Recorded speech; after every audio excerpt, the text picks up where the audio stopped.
ciidanka booliska degmada Cadaado ayaa howlgallo xalay ka sameeyeen magaalada Cadaado.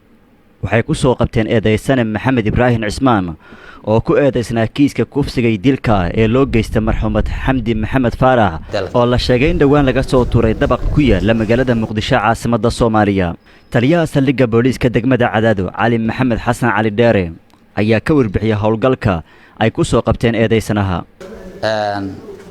waxaan noo soo gashay 24 saac kadib inaan gacanta ku soo dhigno eedeysane Maxamed Ibraahin Cismaan oo ah ninka lagu eedeynayo inuu ka dambeeyay falkaas xanuunka badnaa ee ku dhimatay Xamdi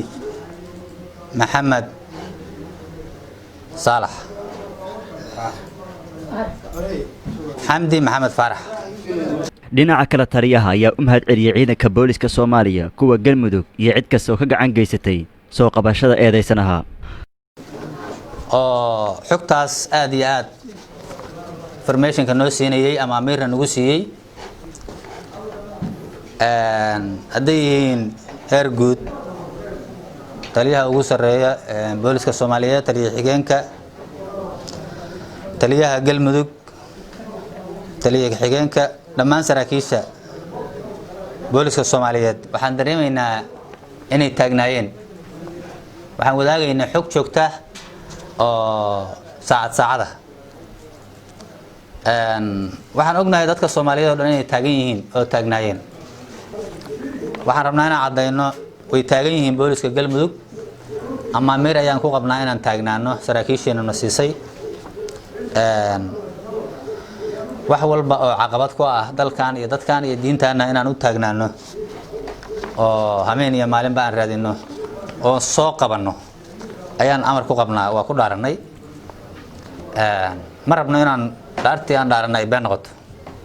waa qabanaynaa cid kasta oo xadgudub ku sameeyay wadanka Soomaaliya gaar ahaan gobolkan hadda ku joogno gacantaan ku soo qabanaynaa insha Allah kariim ma ahan meel bahla galeena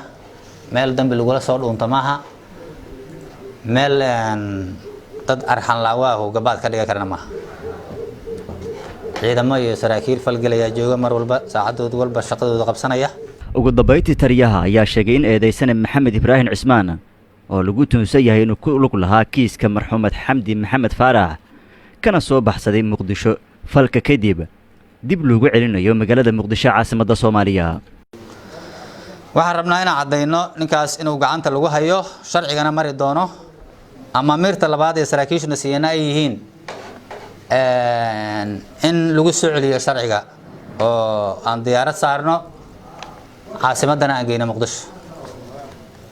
sidaas ayaan amar ku qabnaa gacanta ayaan ku haynaa